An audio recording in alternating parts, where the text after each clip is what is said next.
Saludos a todos desde donde sea que estemos. Tengan ustedes un maravilloso miércoles. Bienvenidos a esta emisión del Café de los Miércoles. Una forma agradable de iniciar la mañana de cada miércoles. Hoy vamos a continuar con el tema que iniciamos la semana pasada, la educación. La semana pasada hablábamos del artículo 3 constitucional, donde se plasma la filosofía de la educación para nuestro país. El artículo 3 constitucional le dice a los mexicanos qué es lo que hay que hacer con la educación, y lo desglosamos y vimos el tipo de mexicanos que nos pide el artículo 3 constitucional que formemos a través del sistema educativo. Comentábamos también que una de las principales tareas del sistema educativo es el de fomentar y fortalecer la identidad nacional. Es decir, la mexicanidad, ese sentimiento de somos mexicanos, pertenecemos a México, amamos a México, nos sentimos parte de todo ese grupo de gente que se dicen mexicanos, y ese grupo de gente nos reconoce como mexicanos. Y por lo tanto, no nos sentimos parte de los estadounidenses, de los cubanos, de los guatemaltecos, de los españoles, de los ingleses o de cualquier otra nacionalidad. Ni ellos nos reconocen como parte de ellos. Esa es la identidad, nuestra identidad nacional. Compartimos una historia en común, compartimos un futuro en común, compartimos un idioma en común, y esto es necesario arraigarlo y fortalecerlo para que nuestro país cada día sea más próspero, sea más grande, sea más humano, más generoso y por encima de todo sea más nuestro.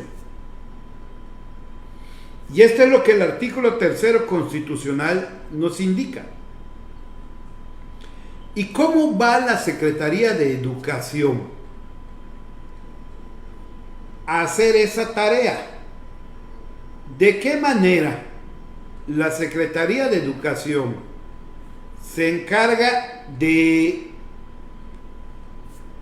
cumplir con esto que le marca el artículo 3 constitucional? Es decir, que se lo manda la Constitución. Manda, del verbo mandar, no mandatar, como dicen algunos políticos y comunicadores que necesitan practicar un poco más su lengua. El verbo es mandar.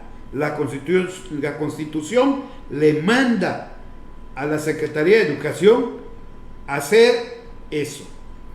Y la Secretaría de Educación es la que define cómo se va a hacer, con qué se va a hacer, quién lo va a hacer, cuándo lo va a hacer. Y esto implica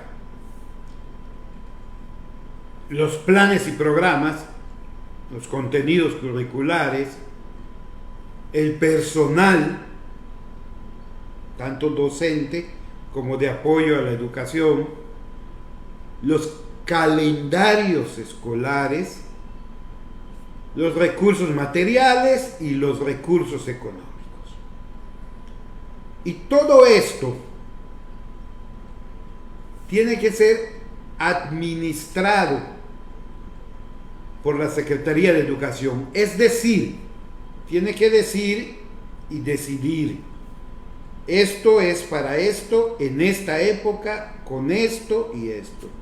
Es parte del trabajo que se conoce como la administración pública. Específicamente en este caso sería la administración educativa.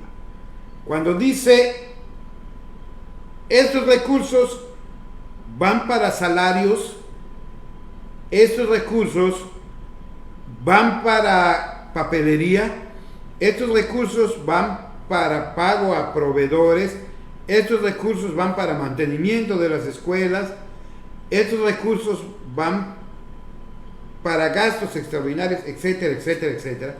Está administrando los recursos económicos. Cuando dice a las escuelas le vamos a mandar este material, los libros de texto, o les vamos a mandar tantas sillas, o les vamos a mandar tantos escritorios, les vamos a mandar papelería o lo que necesiten, recursos materiales. Está administrando los recursos materiales, está diciendo a quién le manda cada qué. ¿Sí? Cuando decide, las clases en secundarias van a ser de 50 minutos y se van a distribuir de lunes a viernes de esta hora a esta hora, en estos horarios. Está administrando el tiempo.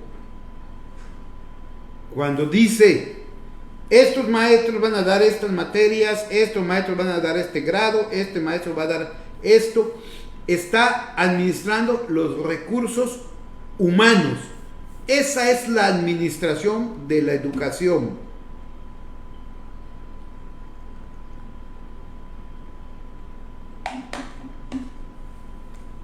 Es el cómo se administran los recursos públicos. Y esta administración la hacen todas las dependencias de gobierno, con los recursos y las tareas que les toca.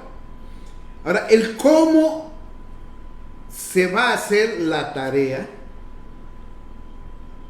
viene definido por los planes y programas de estudio. Y es allí, en esos planes y programas, donde empieza el detalle.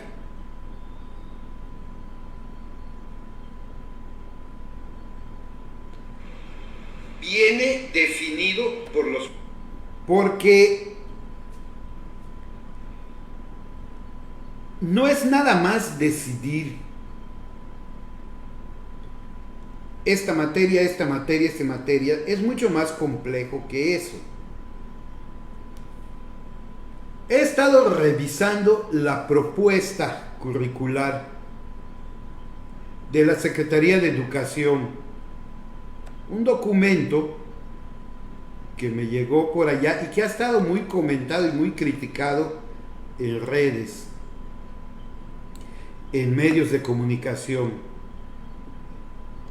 y que se llama Marco Curricular y Plan de Estudios 2022 de la Educación Básica Mexicana. A mí me llegó una versión que tiene un sello que dice documento de trabajo. Es decir, es un documento que todavía no está acabado, pero ya está bastante logrado para poder ver por dónde va y qué está planteando. Y en los medios de comunicación se ha hecho un escándalo en torno a un pequeño detalle, porque es un detalle pequeño. La desaparición de grados escolares y su sustitución por lo que el documento propone como fases, me parece. Ahorita lo checamos. Fases, efectivamente, fases que agrupan o aglutinan o comprenden lo que serían 2 grados escolares.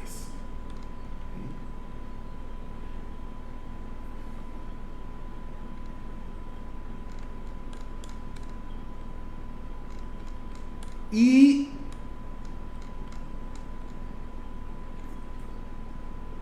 las fases pareciera ser que van a generar un daño tremendo al niño o a los jóvenes, al estudiante. Bien, aclaremos primero.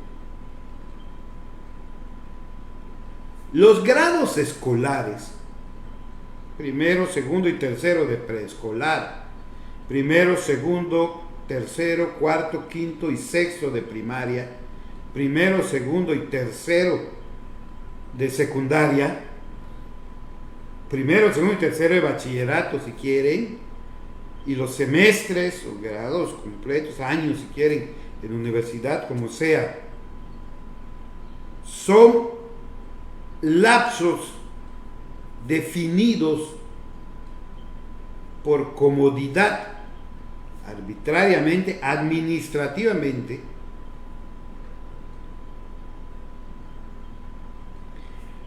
para la mejor organización del trabajo escolar. Es decir,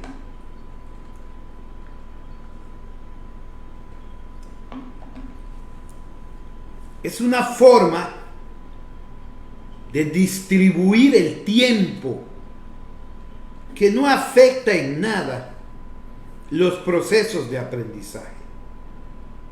Los niños no aprenden más o menos en invierno o en verano si las condiciones son adecuadas.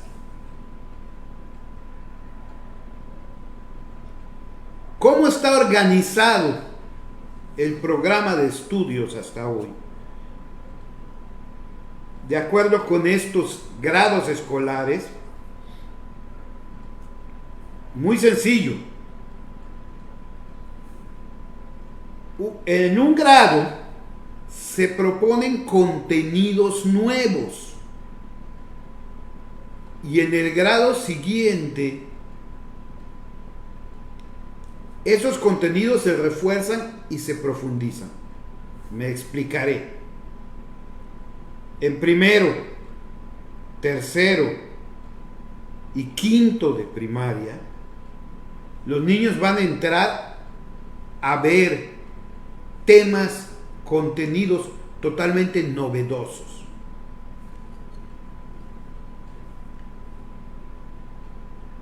Y eso que aprendieron en primero de primaria, o en tercero o en quinto, en segundo, cuarto y sexto, lo van a reforzar y van a profundizar más.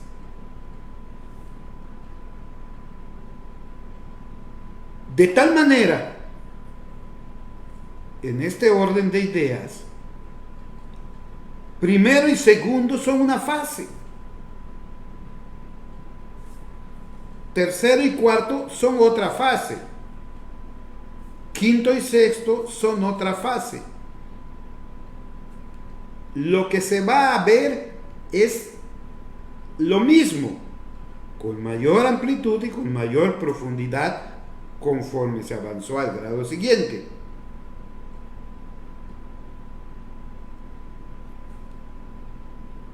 Entonces, si en lugar de decir primero y segundo, decimos primera fase, estamos hablando de lo mismo. Y a lo mejor podría ser más provechoso.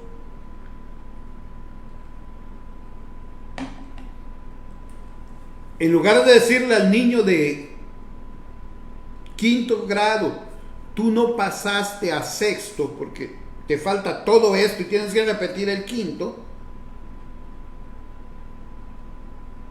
tenemos un grado para rescatar a ese niño,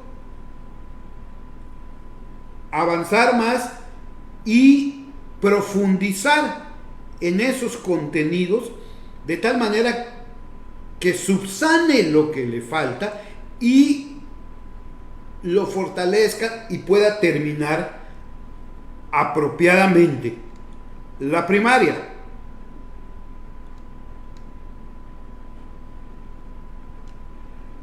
Decididamente,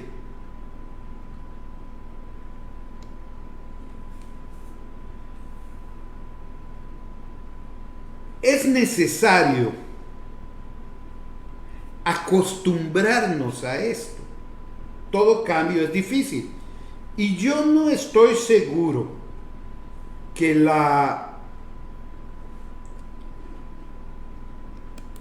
Secretaría de Educación vaya a desaparecer los grados. Más bien tengo la impresión de que está tratando de hacer un poco más evidente esta organización. Lo importante de ese documento no radica ahí.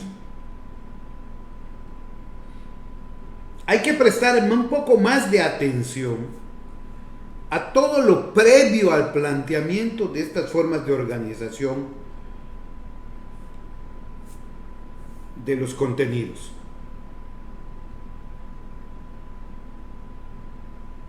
Por cierto, también comentaba algún comunicador y algún especialista muy respetable, por cierto, ¿no? Todos los que han opinado son bastante respetables en el tema.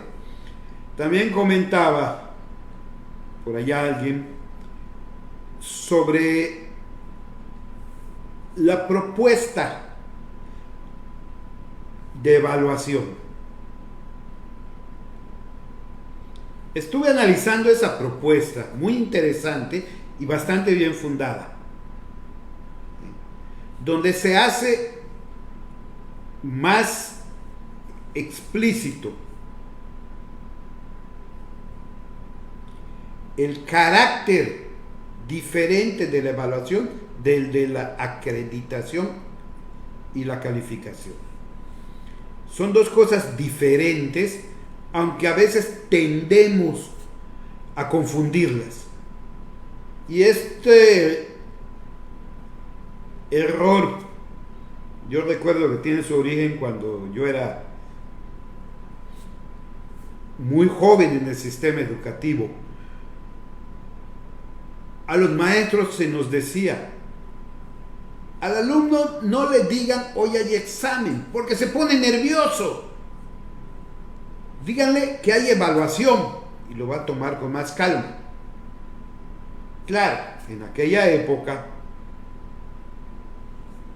los que decían esto, funcionarios públicos, no tenían muy clara la diferencia entre evaluación y examen, acreditación y calificación. No son lo mismo, no son sinónimos. Y ahora hablamos de evaluación como si habláramos de exámenes o habláramos de calificaciones. Y no solo no son lo mismo, sino no tienen mucho que ver entre sí. La calificación es una expresión numérica de una medición, de algo que literalmente no se puede medir, como es el aprendizaje. Y ahorita vamos a platicar un poco de esto. Vámonos primero a la evaluación, que este documento plantea bastante bien, aunque podría tratarse con más profundidad. La evaluación tiene como finalidad mejorar el proceso de enseñanza-aprendizaje, o más bien el proceso de aprendizaje, a partir de mejorar la labor del docente.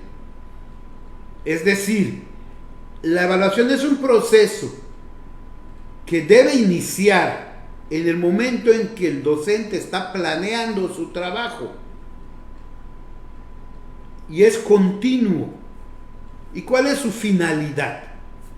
1. Detectar qué cosas está haciendo el maestro bien para optimizarlas.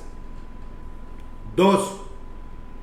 ¿Qué cosas no le están funcionando para cambiarlas, modificarlas, corregirlas? 3. ¿Qué cosas le hacen falta al maestro para subsanarlo, para proponerlo? ¿Sí?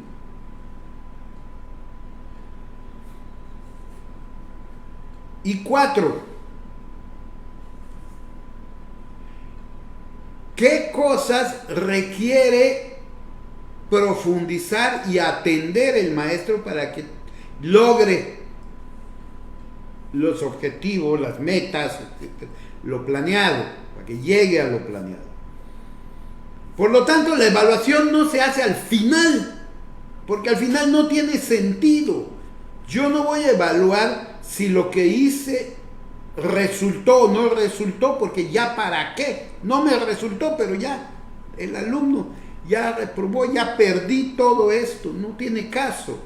Yo voy a evaluar durante el proceso para que mi alumno vaya avanzando y mi alumno pueda lograr con éxito lo que estamos haciendo.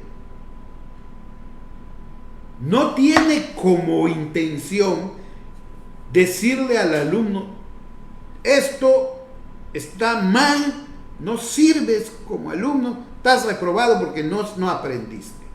No, eso no es evaluación. Eso es discriminación. Discriminar es separar.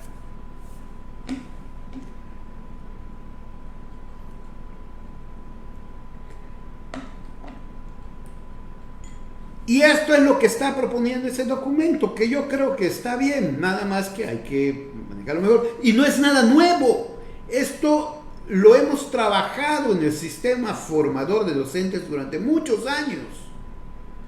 Muchos años.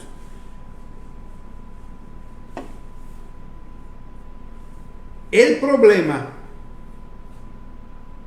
radica en que el documento plantea algo que a mí me parece fabuloso, pero que no se ha entendido del todo, y es la autoevaluación, que los alumnos mismos se autoevalúen. Y aquí les voy a platicar, con el permiso de ustedes, una anécdota personal. Hace muchos años, allá por 1980 o algo así, 85, 87, hace muchos años, así. Cuando trabajaba yo en el nivel de secundaria, daba yo clase de matemáticas. Andaba yo precisamente implementando estas ideas,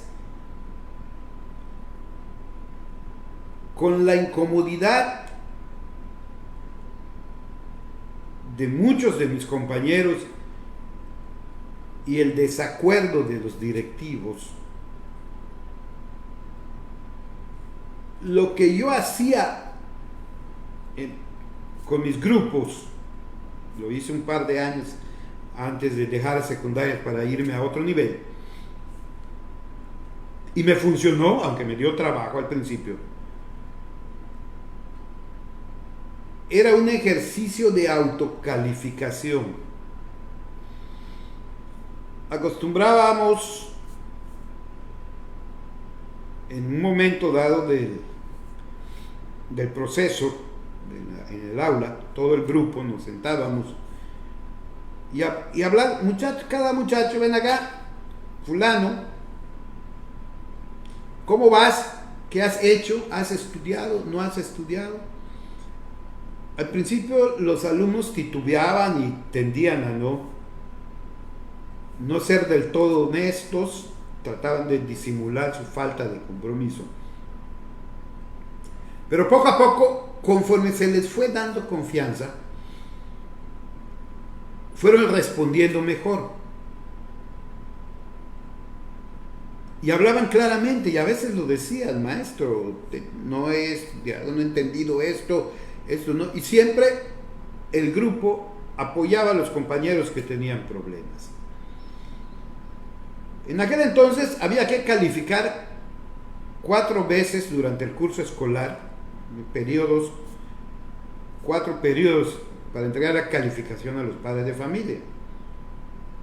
Y en lugar de poner exámenes y de poner pruebas y de calificar los ejercicios nos servían para que los muchachos mismos vieran y reconocieran si estaban o no logrando lo que buscábamos, si dominaban el proceso, los objetivos, avanzaban. Y sí habían sus diferencias, indiscutiblemente había quien se colgaba y no lo hacía. Pero a la hora de calificar, hacíamos lo mismo. Nos sentábamos y fulano de tal hace una valoración de todo lo que hiciste durante este periodo y de lo que has logrado, cómo estabas y cómo estás, y dime cuánto mereces que yo te ponga de calificación. El muchacho sabía que lo que me iba a decir era lo que yo le iba a poner. Y ahí estaban los otros compañeros para atestiguar. Y había ocasiones en que el muchacho decía, bueno, yo merezco un 8. Y los compañeros decían, no, permíteme, no mereces 8, te faltó esto, no hiciste esto. Lo discutían hasta que el muchacho dijo, bueno, póngame un 6 o merezco eso.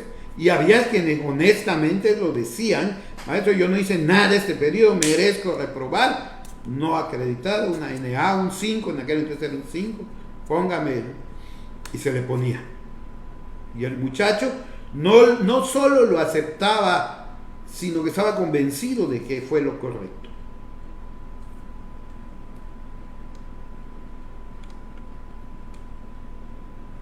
En algunas ocasiones los propios muchachos me sorprendían. Hubo uno que una ocasión me dijo, maestro, yo no merezco aprobar. No hice nada durante todo el periodo. Pero si repruebo, mi papá me va a medio matar. Por favor, póngame un 8 y yo me comprometo a que me recupero y avanzo el periodo que viene todo lo necesario. Me acuerdo que me llamó mucho la atención esa respuesta. Viré a ver a los compañeros del muchacho y les pregunté, ¿están de acuerdo? Todos dijeron, sí, estamos de acuerdo. Le pusimos su 8. Quiero enfatizar que no hubo necesidad de recordarle al muchacho su promesa. Todo el tiempo que ese muchacho fue mi alumno, porque eso sucedió en primer grado y le volví a dar clases después en segundo y en tercero, fue un excelente alumno, excelente. Y quiero decirles que ese método me funcionaba. Había alguno que otro que al principio se quería pasar de listo, pero la presión del grupo era suficiente para que recapacitara en su conducta.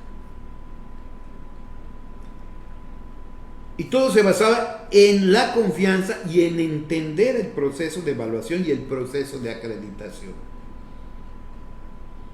¿Por qué se incomodaban mis compañeros y mis directivos? Decían que estaba yo loco. Porque no están acostumbrados a eso. No estamos acostumbrados a eso. Tenemos un sistema educativo que pretende educar para la democracia, pero lo único que no tiene son escuelas democráticas. Claro, hay que saber qué es lo que vamos a manejar y cómo lo vamos a manejar, y tener la capacidad de entender lo que estamos haciendo.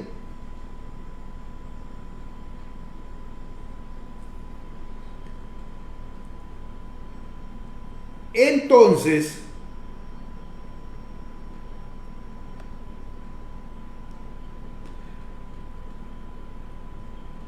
lo que está rescatando este documento sobre el tema de evaluación tiene que ver con esto. Si los maestros de México aprovechan esta puerta que se les abre y se cuelan por allá para apropiarse de los procesos de evaluación y de acreditación y empoderar a los grupos, entendiendo al grupo como el conglomerado de alumnos y maestros, mucho va a mejorar la práctica docente.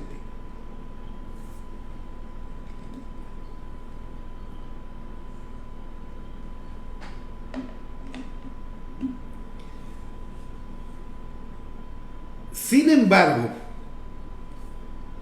realmente me temo mucho que este documento no va a llegar muy lejos. Es decir, en la práctica veo muy difícil que avance algo. Y sí tiene cosas criticables. Entonces vamos a hablar de ello. ¿Y por qué? Primero, está clarísimo que ningún cambio en el sistema educativo nacional puede funcionar sin la participación del docente. Quienes realmente van a hacer funcionar los cambios en el sistema educativo son los maestros y maestras de este país. Sin ellos nada funciona.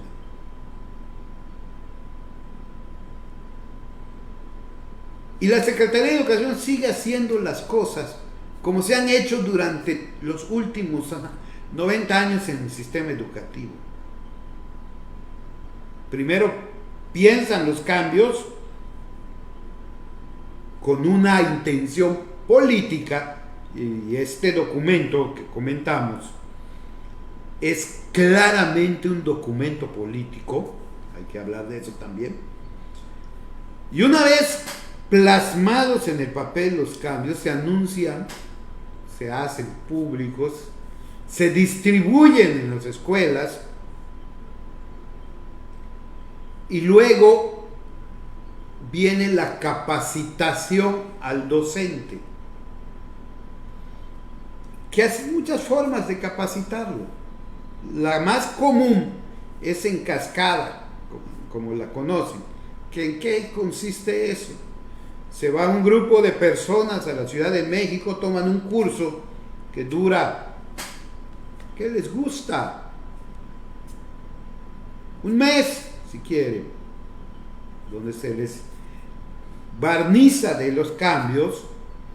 Llega esta gente aquí y forma grupos de docentes para impartir los cursos que ellos vieron en un mes, en una semana.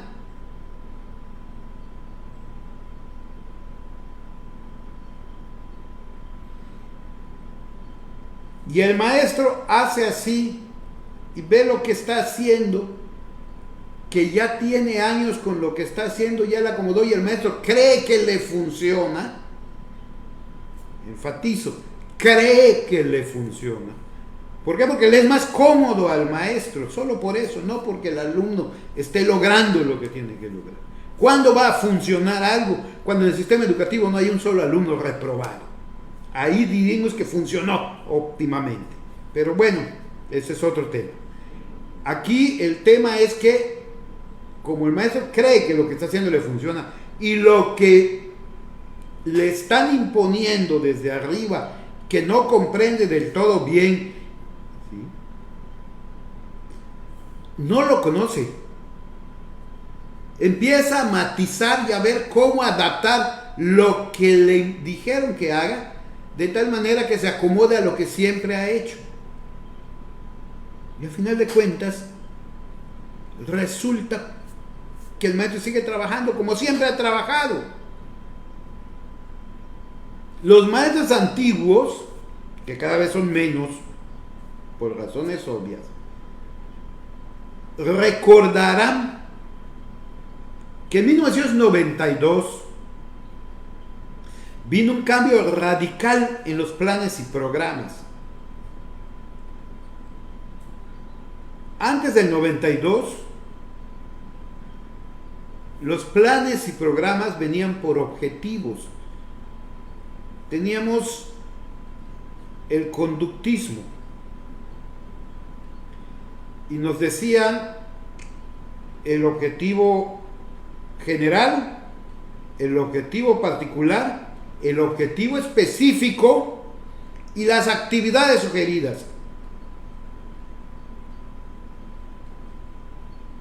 Y el maestro llegaba a clase y sabía exactamente qué hacer, porque ahí se le estaba marcado todo. Y en el 92 vino un cambio. Y el cambio fue tremendo. En lugar de decir, esto vas a hacer así para lograr esto, que va a la larga a lograr esto y en más largo plazo esto otro, le decían, este es el tema, ver, y tú decides con qué profundidad y con qué amplitud lo ves, de acuerdo con las características del grupo. Y los maestros se quejaban, pero es que ya no me dicen qué voy a hacer. Por más cursos que tomaban, se seguían quejando. No estaban acostumbrados, no conocían esto. Y muchos siguieron trabajando de la forma antigua, la mayoría. Hasta que poco a poco esto fue cambiando.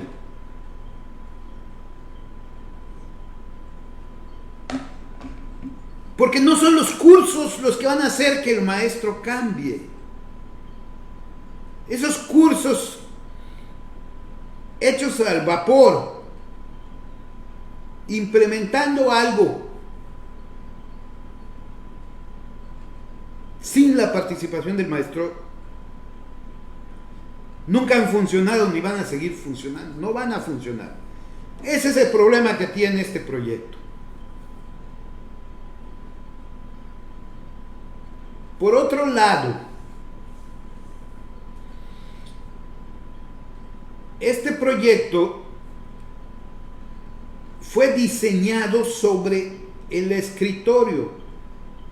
Está bastante bien fundamentado en algunas partes, pero con mucha habilidad. No con la intención de hacer un proyecto técnico adecuado, sino con la intención de hacer un proyecto político que justifique este cambio.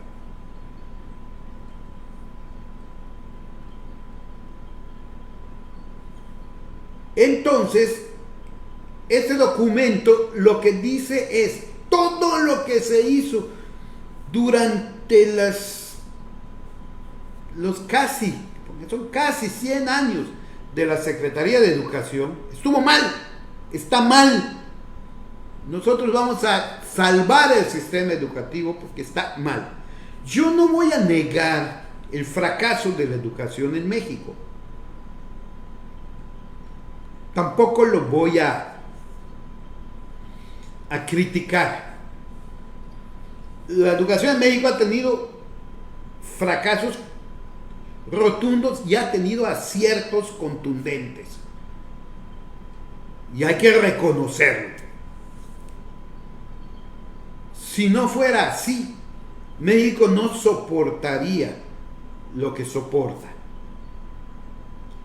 Y no sería el país que es. No es el país que deseamos, pero es un país que a la larga ha logrado respeto internacional, ha logrado darnos cierto grado de certezas y nos ha dado mucho. Y eso no lo podemos negar. Los funcionarios públicos de hoy, del partido que sea, en el nivel de gobierno que sea, son producto de ese sistema educativo y critican lo que los formó. Pero bueno, se vale, es válido. El problema aquí radica en que lo que tendríamos que discutir no está en ese documento, no aparece en ese documento.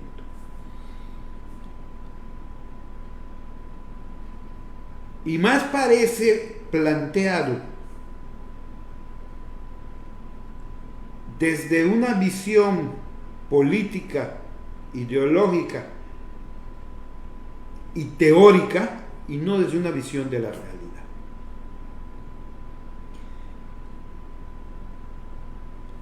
Hay que discutir el modelo de escuela que tenemos. Recordemos que el modelo de escuela que tenemos fue creado para satisfacer las necesidades de la revolución industrial. Y el mundo es totalmente diferente. Totalmente. Las condiciones en las que viven los alumnos no son las mismas.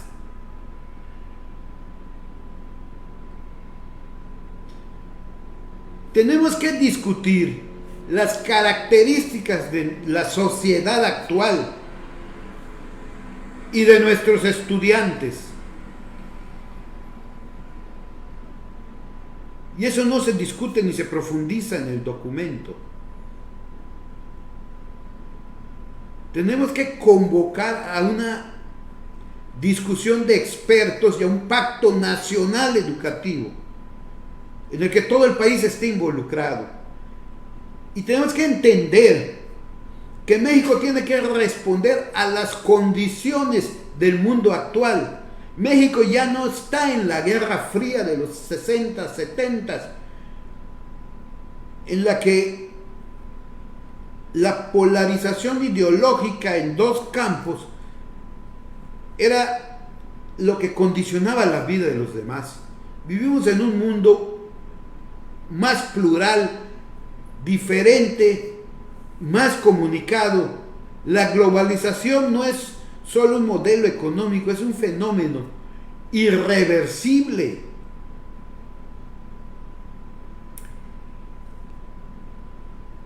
Todo eso tenemos que discutirlo y es lo que no aparece en ese documento.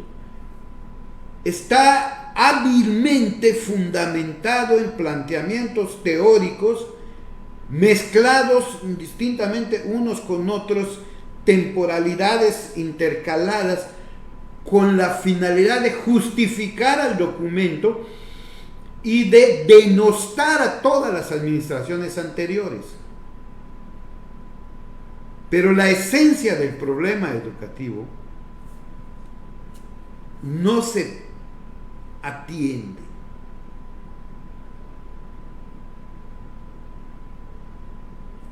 La semana pasada escuché a un experto comentar con mucha oportunidad la inoportunidad de este planteamiento. Decían, saliendo de la pandemia con una situación educativa crítica por las condiciones en que dejó el confinamiento de 2 años a los estudiantes y a los maestros, salen con este planteamiento bastante inoportuno, que además no les va a dar tiempo de consolidarlo siquiera.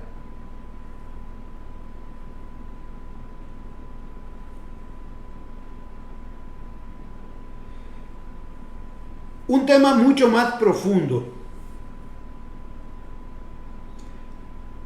que hay que discutir. Espero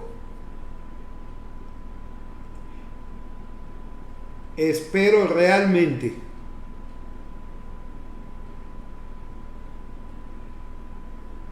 haber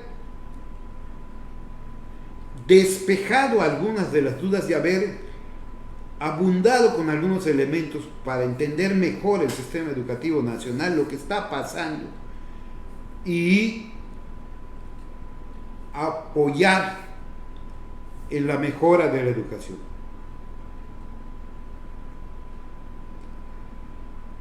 Les agradezco su atención. recuerden que cada miércoles tenemos una cita para discutir los temas que nos interesan o que nos pudieran ser útiles. Pasar una confortable mañana de café.